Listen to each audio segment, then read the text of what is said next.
Hello friends, this is Bhavna here. Welcome to let's crack. तो कैसे हैं सभी?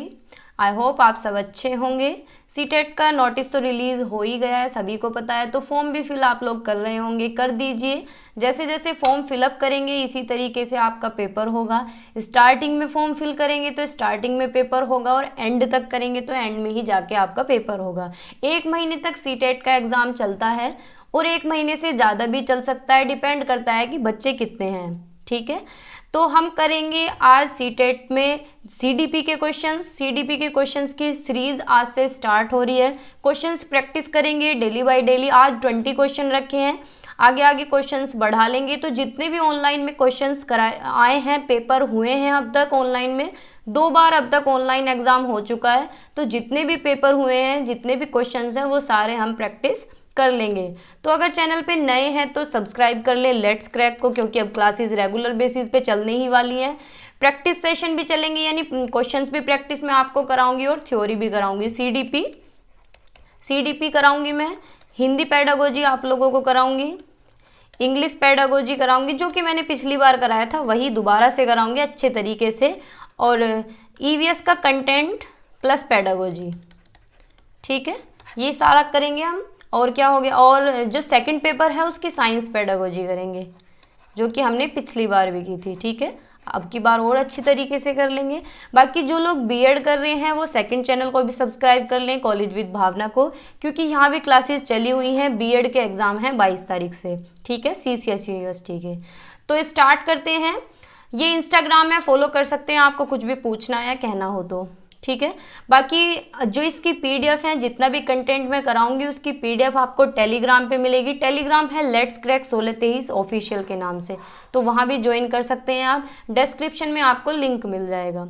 ठीक है, तो स्टार्ट करते हैं क्वेश्चंस। एक बार जो लोग नए हैं उन्हें पता चल जाएगा कि किस तरीके के क्वेश्चन पूछे जाते हैं सीटेट में। तो ये क्वेश्चंस हम कंटिन्यू करेंगे, मतलब बेशक थ्योरी भी करेंगे लेकिन साइड बाय साइड ये क्वेश्चन भी हम करते रहेंगे, जिससे आपकी प्रैक्टिस भी अच्छी हो जाएगी और जो न्यू स्टूडेंट्स हैं उन्हें थोड़ा सा पता चल जाएगा कि किस तरीके से क्वेश्चन पूछता है एग्जामिनर।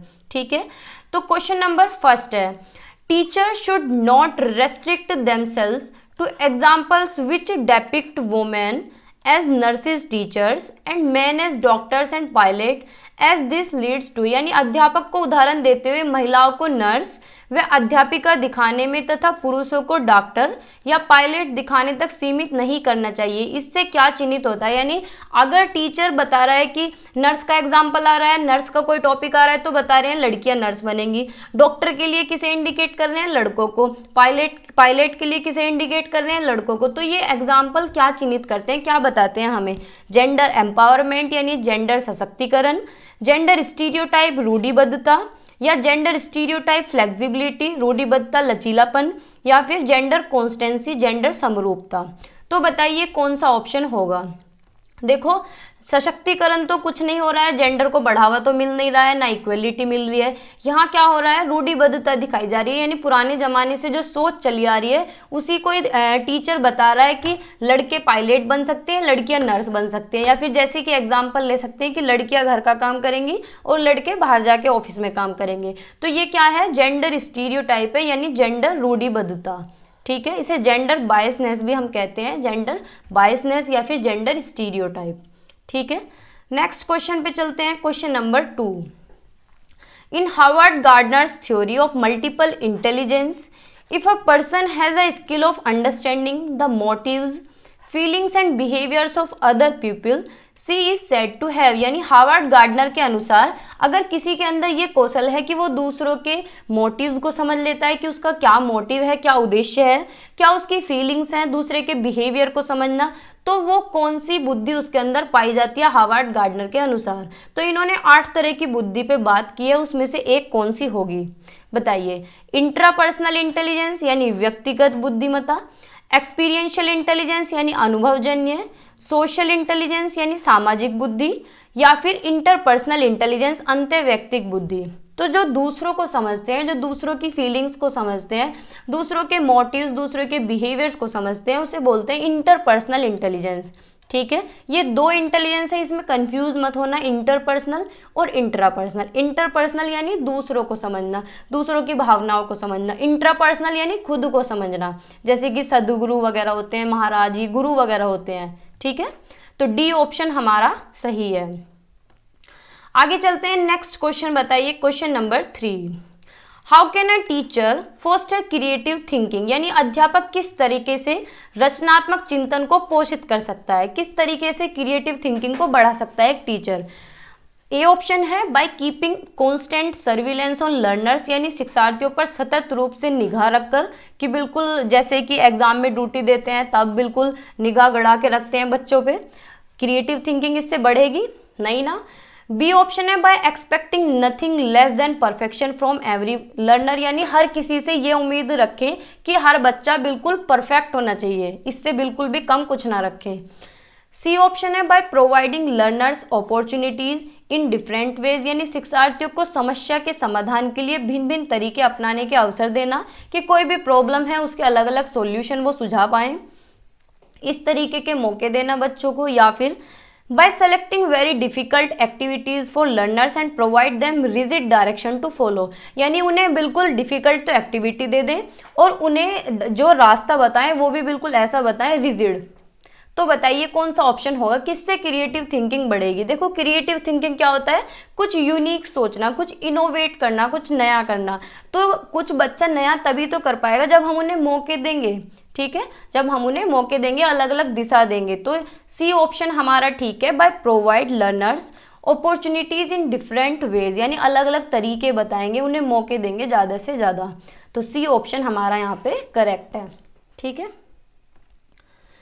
क्वेश्चन नंबर 4 बताइए, a teacher who believes that all student in a class are capable of improving their performance by studying more attribute the children success to their, वह शिक्षिका जो यह मानती है कि उसकी कक्षा का प्रत्येक छात्र अधिक अध्ययन करने से अपना प्रदर्शन सुधारने में सक्षम है, यानी ज़्यादा पढ़ेगा तो उसका क्या है, रिजल्ट इंप्रूव हो जाएगा। तो इसका श्रेय किसको जाता है, अगर बच्चा ज़्यादा पढ़ रहा है और उसके रिजल्ट अच्छे आ रहे हैं, उसका आउटपुट अच्छा निकल के आ रहा है, तो इसका जो श्रेय है, इसकी सक्सेस का श्रेय है, वो किसको जाता है। एबिलिटी बच्चे की योग्यता को, एफर्ट्स बच्चे के प्रयत्न को, एंजाइटी बच्चे की घबराहट को, जेनेटिक मेकअप आनुवांशिक रचना को। तो बच्चा अगर मेहनत कर रहा है तो किसको श्रेय जाएगा, भाई उसके एफर्ट्स को ही तो जाएगा, जो वो मेहनत कर रहा है, जो वो एफर्ट्स लगा रहा है, उसी की वजह से तो रिजल्ट निकल के आ रहा है। तो बी ऑप्शन हमारा ठीक होगा। योग्य तो बहुत बच्चे होते हैं लेकिन मेहनत नहीं करते, कुछ बच्चे ऐसे होते हैं पढ़ाई में होशियार होते हैं लेकिन फेल हो जाते हैं क्योंकि वो एफर्ट्स ही नहीं लगाते। एंजाइटी तो इसका ऑप्शन हो नहीं सकता। और जेनेटिक मेकअप, ऐसे तो जेनेटिक मेकअप बहुत है कि बच्चे जन्म से होशियार होते हैं और आगे जाके डल हो जाते हैं क्योंकि वो केयरलेस होते हैं। तो जितना बच्चा एफर्ट्स लगाएगा उतने ही रिजल्ट निकल के आएंगे। तो बी ऑप्शन हमारा सही है। ठीक है, आगे चलते हैं। क्वेश्चन नंबर 5 बताइए, a teacher should have high expectation, एक टीचर को हाई एक्सपेक्टेशन होनी चाहिए किससे, only from the bright students, यानी जो बिल्कुल प्रतिभाशाली बच्चे हैं, जो गिफ्टेड बच्चे हैं, जो क्लास के होशियार बच्चे हैं, उनसे ही एक्सपेक्टेशन रखें। या फिर बी ऑप्शन है from all students irrespective of their gender and class, हर बच्चे से एक्सपेक्टेशन रखनी चाहिए, हर बच्चे से उम्मीद रखें कि हर बच्चा अच्छा कर सकता है, चाहे वो किसी भी जेंडर का हो, किसी भी वर्ग से आता हो। सी ऑप्शन है from all student except those who belong to special category, हर एक बच्चे से रखें बस उन्हें छोड़ के जो स्पेशल कैटेगरी से आते हैं। या फिर from boys and girls in different areas such as mathematics from boys and language from girls, यानी लड़कों से और लड़कियों से जो अलग अलग एरियाज से बिलोंग करते हैं, जैसे कि लड़के मैथ से और लड़कियां क्या हैं, लैंग्वेज से। तो टीचर को किससे अपेक्षाएं रखनी चाहिए, भाई सभी बच्चों से रखनी चाहिए। टीचर को क्या मतलब है कि उसका क्या जेंडर है, लड़की है लड़का है, उसके लिए तो सब बच्चे बराबर होते हैं, किसी भी वर्ग से हो, गरीब हो अमीर हो, कोई भी उसका बैकग्राउंड हो, कोई भी उसकी जाति हो, हर बच्चे से क्या है, बराबर एक्सपेक्टेशन रखनी चाहिए। तो बी ऑप्शन हमारा सही है। ठीक है, ए ऑप्शन भी नहीं होगा कि खाली ब्राइट स्टूडेंट्स पे ही ध्यान दें, भाई जो होशियार बच्चे हैं उन पे ही फोकस करें, या फिर जो स्पेशल कैटेगरी वाले हैं उन्हें इग्नोर कर दें, बाकी सारों पे ध्यान दे दें। तो ये भी पक्षपात हुआ और ना ही डी ऑप्शन होगा। ठीक है, तो बी ऑप्शन हमारा सही है। नेक्स्ट क्वेश्चन पे चलते हैं। Question number 6, Which framework proposes that learning is active and takes place in cultural context, किस दृष्टिकोण के अनुसार अधिगम एक सक्रिय सामाजिक प्रक्रिया? कौन कहता है कि बच्चा सोसाइटी से सीखता है? सोशल इंटरेक्शन के थ्रू सीखता है। कैसे? सोशल इंटरेक्शन के थ्रू, समाज से अंत्यक्रिया करके सीखता है, एक्टिवली सीखता है। ऐसा कौन कहते हैं? सोशल कंस्ट्रक्टिविज्म कहते हैं, बिहेवियरिज्म कहते हैं, या फिर इंफॉर्मेशन प्रोसेसिंग के अंदर आता है, या फिर खाली कंस्ट्रक्टिविज्म कहते हैं। तो बच्चे एक्टिवली सीखते हैं ऐसा तो सभी कंस्ट्रक्टिविस्ट कहते हैं, लेकिन सोशल इंटरेक्शन के थ्रू सीखते हैं, कल्चरल कंटेक्स्ट में सीखते हैं, ऐसा कौन कहते हैं? सोशियो कंस्ट्रक्टिविज्म कहते हैं, जैसे कि वाइगोत्स्की हैं। ठीक है, जैसे कि कौन है? वाइगोत्स्की। ठीक है, वाइगोत्स्की कहते हैं कि बच्चा समाज से सीखता है, अपनी संस्कृति से सीखता है, अपनी भाषा से सीखता है। तो ए ऑप्शन हमारा सही है। नेक्स्ट क्वेश्चन बताइए, question number 7। National education policy 2020 proposes that encourage to promote should be, यानी राष्ट्रीय शिक्षा नीति 2020 के अनुसार प्रयोग को प्रोत्साहित करने के लिए करना चाहिए, यानी क्या प्रोत्साहित करना चाहिए, किस लिए, किस चीज को प्रोत्साहित करना चाहिए?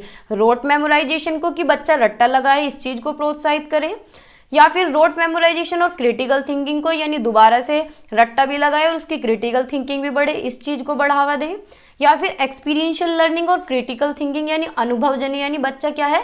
एक्सपीरियंशियल लर्निंग करे, यानी खुद से एक्सपीरियंस गेन करे, चीज़ों को करके देखे। क्रिटिकल थिंकिंग यानी आलोचनात्मक सोचे, अलग अलग पर्सपेक्टिव में सोचे, या फिर एक्सपीरियंशियल लर्निंग और रिकॉल यानी प्रत्यस्मरण और अनुभव जनित अधिगम। तो बताइए कौन सा ऑप्शन होगा? देखो हमें देखने होते हैं पॉजिटिव ऑप्शन, जो बच्चे के हित में हो, जो बिल्कुल पॉजिटिव हो। रोट मेमोराइजेशन, रट्टा लगाना बिल्कुल नेगेटिव वर्ड है, बिल्कुल गलत होता है। हमें बच्चे को रट्टा नहीं लगवाना है, कोई भी पॉलिसी नहीं कहती कि बच्चे को रट्टा लगवाओ। ठीक है, तो दोनों ऑप्शन बिल्कुल कट गए हैं। ना ही हमें रिकॉल कराना है कि बार बार रिकॉल करा रहे हैं, हमें क्या है? बच्चे को एक्सपीरियंशियल लर्निंग करानी है कि वो अपने एक्सपीरियंस से सीखे, अपने अनुभव से सीखे, करके सीखे, लर्निंग बाय डूइंग करे। तो सी ऑप्शन हमारा ठीक है। और क्रिटिकल थिंकिंग उसकी डेवलप हो, इस तरीके से बच्चे को प्रमोट करना है, इंक्रीज करना है। तो सी ऑप्शन हमारा सही है। नेक्स्ट क्वेश्चन बताइए, question number 8। Students learning is likely to improve when, विद्यार्थियों के अधिगम में उन्नति होने की संभावना कब होती है? ए ऑप्शन है the same study material is given to everyone without taking into account the individual and cultural differences of learner, यानी सभी को सेम मटेरियल दे दें बिना इंडिविजुअल डिफरेंस और कल्चर डिफरेंस को ध्यान में रखे। तो भाई अगर सबको सेम मटेरियल दे देंगे, कोई बच्चा कर सकता है, कोई बच्चा नहीं कर सकता, तो इंडिविजुअल का तो हमने ध्यान ही नहीं रखा। और हमें क्या है? इंडिविजुअल डिफरेंसेस अपने ध्यान में रखने। इंडिविजुअल डिफरेंसेस का मतलब है कि हर बच्चे की कैपेबिलिटी अलग होती है, हर बच्चे की एबिलिटी अलग होती है, हर बच्चे का इंटरेस्ट, हर बच्चे की इंटेलिजेंस अलग होती है। तो हमें कुछ भी अगर हम क्लास में करा रहे हैं तो हमें इंडिविजुअल ध्यान तो रखना ही है, इंडिविजुअल डिफरेंस का। ठीक है, तो ये ऑप्शन तो होगा नहीं। बी ऑप्शन है study material is organised into conceptual structures, यानी अध्ययन सामग्री को संकलनात्मक ढांचे में सुव्यवस्थित किया जाए, यानी जो स्टडी मटेरियल है उसे एक तरीके से ऑर्गेनाइज किया जाए कंसेप्चुअल स्ट्रक्चर्स में। या फिर जो स्टडी मटेरियल है उसे बांटा जाए छोटे छोटे अनरिलेटेड बिट्स में, यानी ऐसी इन्फॉर्मेशन जो एक दूसरे से बिल्कुल ही जान पहचान ना हो, उनकी बिल्कुल ही रिलेट ना करती हूँ। या फिर study material consist of list of definitions without any example, बच्चों को क्या है? ऐसा मटेरियल दे दें जिसके अंदर बहुत सारी डेफिनेशन हो बिना किसी एग्जाम्पल के। तो बताइए बच्चे कब अपनी लर्निंग को इम्प्रूव करेंगे? भाई तभी तो इम्प्रूव करेंगे जब उन्हें एक अच्छा मटेरियल मिलेगा, कंसेप्चुअल स्ट्रक्चर होगा और उसे ऑर्गेनाइज तरीके से उन्हें प्रेजेंट किया जाएगा बच्चों के आगे।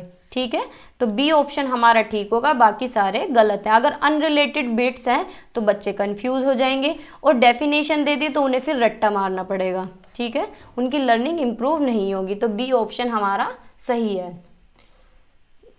क्वेश्चन नंबर 9 बताइए, When a children fails in examination, it means जब कोई विद्यार्थी परीक्षा में असफल होता है या होती है तो इसका क्या अर्थ है? बताओ भाई, अगर कोई बच्चा स्कूल में फेल हो रहा है तो क्या मतलब है? कि बच्चे को चीज़ें याद नहीं हो रही, आंसर्स उसे याद नहीं हो रहे हैं, या फिर parents have failed and should have made provision for tuition for the child, यानी अगर बच्चा फेल हो रहा है तो पेरेंट्स की गलती है, पेरेंट्स की वजह से फेल हो रहा है, उस बच्चे का ट्यूशन लगाना चाहिए।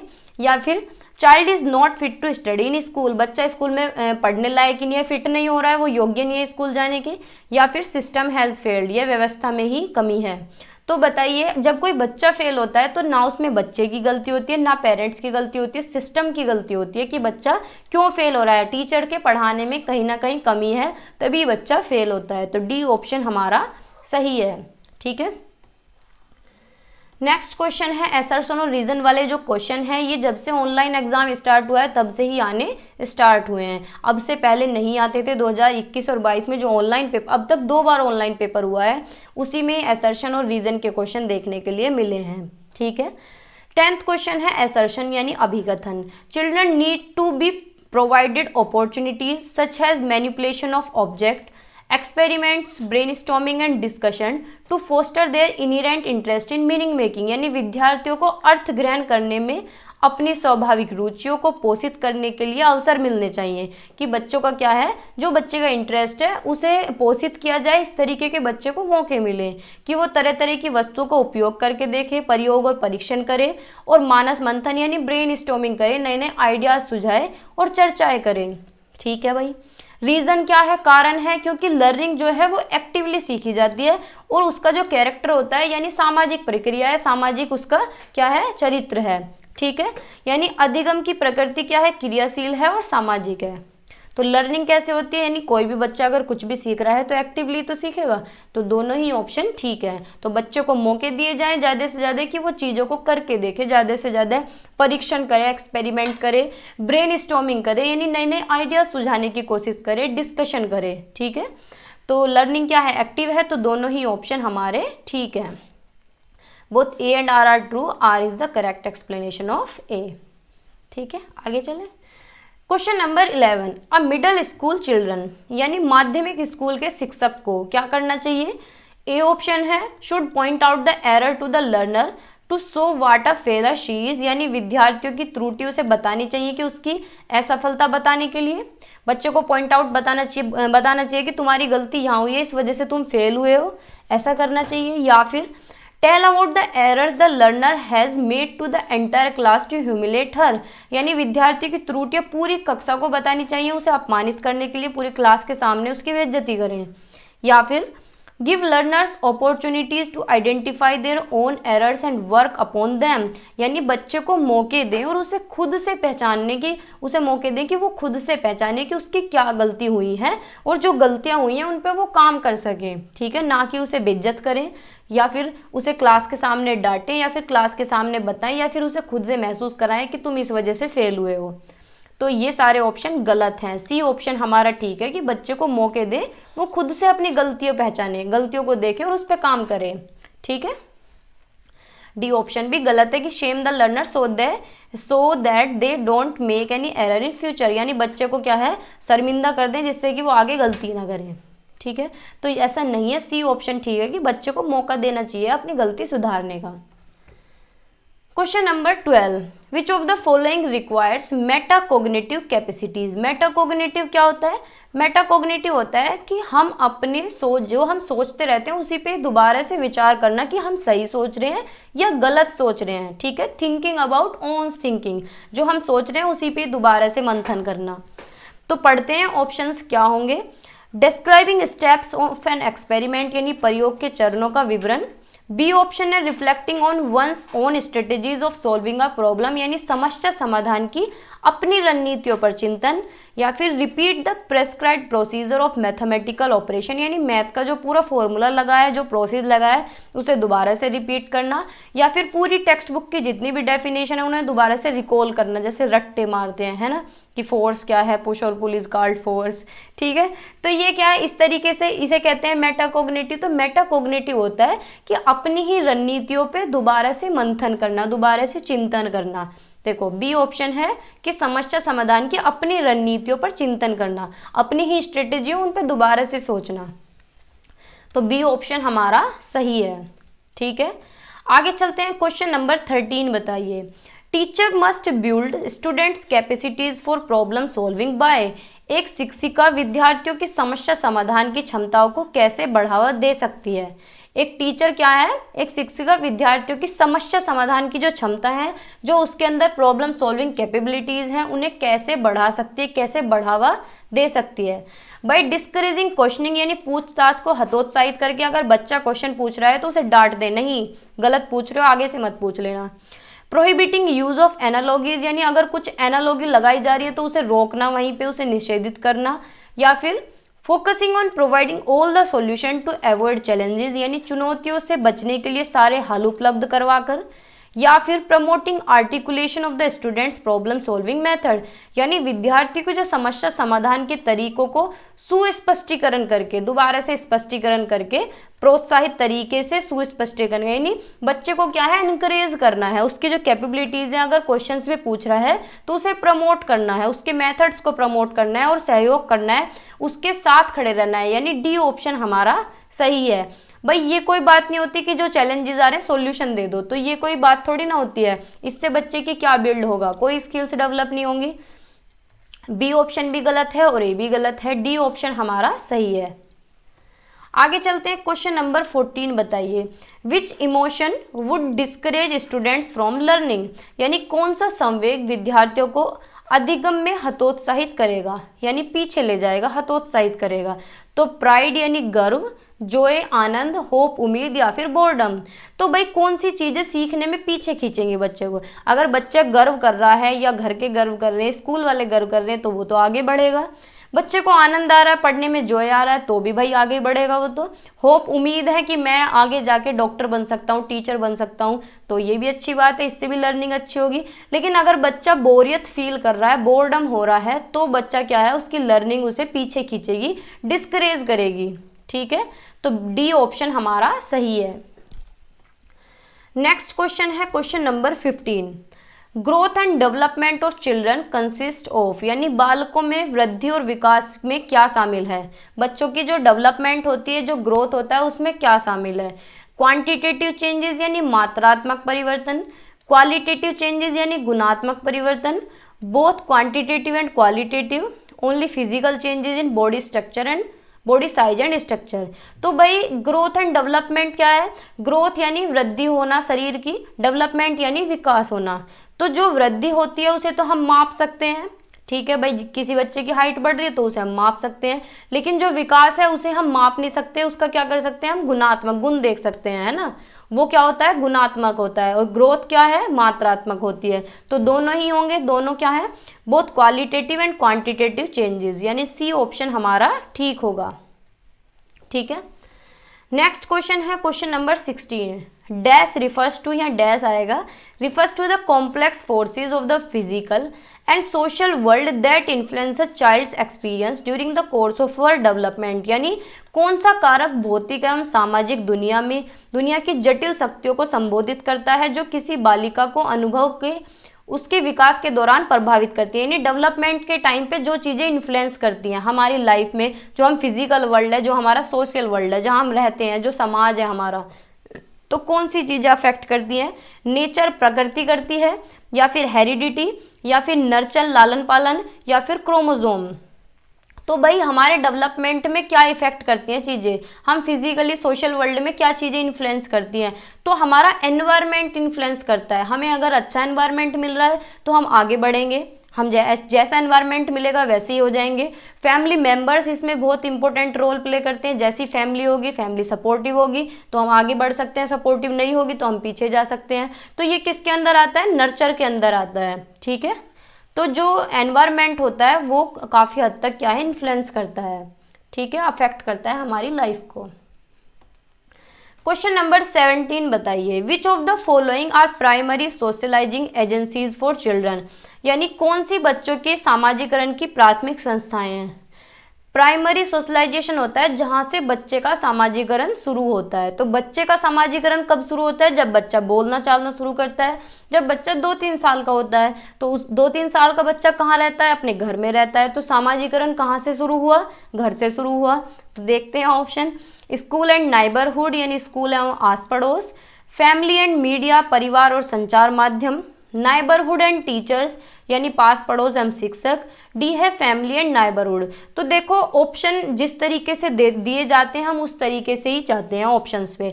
अगर यहाँ पे खाली फैमिली होता तो हम उसी ऑप्शन के साथ जाते, लेकिन खाली फैमिली है नहीं, फैमिली के साथ मीडिया दे दिया इन्होंने और नाइबरहुड दे दिया, क्योंकि फैमिली ही क्या है, प्राइमरी सोशलाइजेशन एजेंट होता है। ठीक है, फैमिली को क्या है, मिनिएचर वर्जन ऑफ सोसाइटी भी कहते हैं, यानी समाज का छोटा रूप, मिनिएचर वर्जन ऑफ सोसाइटी। ठीक है, पहला सोशलाइजेशन बच्चे का यही होता है, प्राइमरी सोशलाइजेशन हम फैमिली को कहते हैं। लेकिन फैमिली के बाद क्या आता है, आस पड़ोस आता है, तो मीडिया तो बहुत बाद में आता है। तो डी ऑप्शन हमारा ठीक है बुक के अकॉर्डिंग। ठीक है, आगे चलते हैं क्वेश्चन नंबर 18।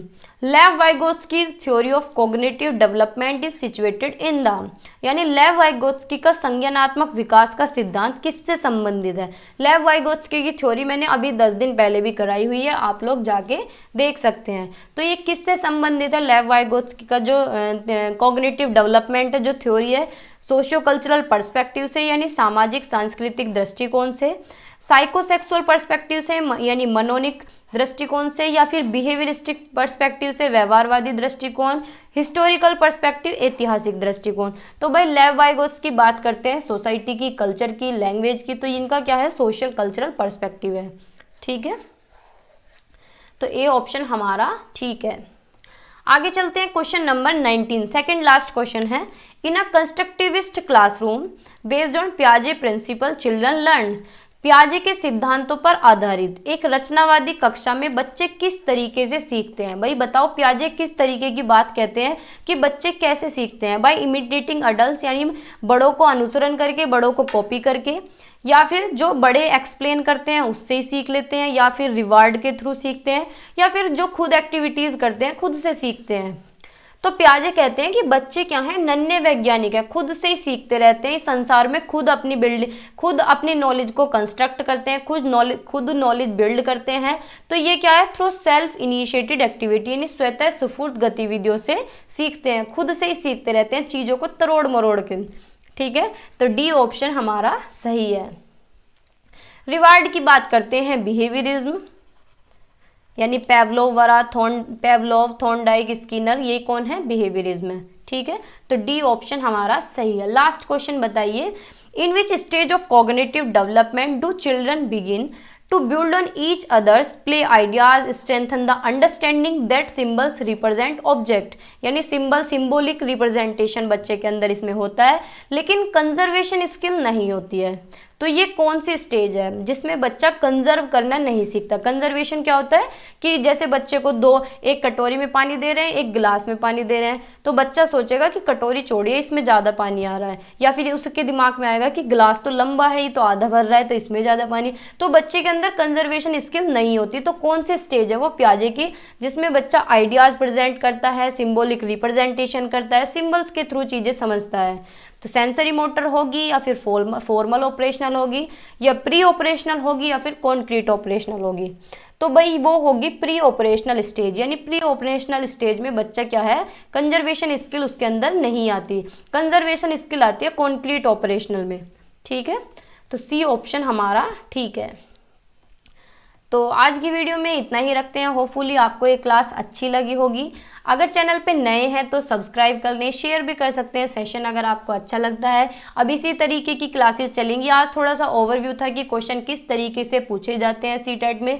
जो लोग नए हैं उनको तो आइडिया बिल्कुल भी नहीं है, जो पुराने हैं, जो सीटेट दे चुके हैं 1-2 नंबर से, जिनका रह गया है या फिर दोबारा देना चाहते हैं, तो उन लोगों को तो सब चीज़ें पता हैं, उन्हें तो बस थोड़ा सा रिवीजन करना है। ठीक है, तो जो न्यू स्टूडेंट्स हैं उन्हें थोड़ा सा आइडिया मिल जाना चाहिए कि किस तरीके से क्वेश्चन पूछे जाते हैं। तो ये सीडीपी के क्वेश्चन थे, तो इसी तरीके से हम सारे सब्जेक्ट के कर लेंगे और सारे सब्जेक्ट की थ्योरी भी कर लेंगे। ठीक है, तो बाय बाय, टेक केयर, पढ़ते रहिए और मुस्कुराते रहिए।